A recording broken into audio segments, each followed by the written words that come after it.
Moyo wa taifa umechukua pumzi kwa hofu.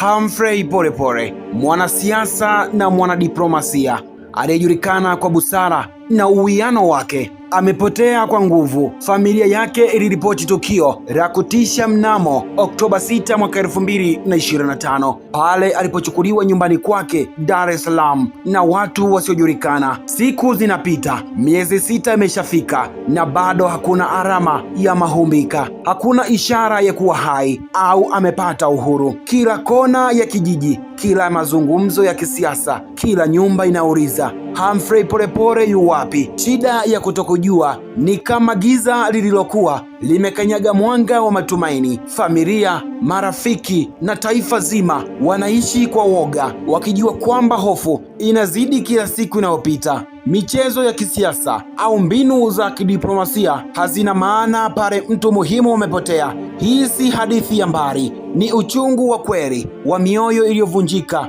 ya matumaini ya mtu mmoja aliyejulikana na wingi wa watu waliomjua na kumheshimu. Raia wanahoji, Humphrey Polepole yu wapi? Familia inahoji, Humphrey Polepole yu wapi?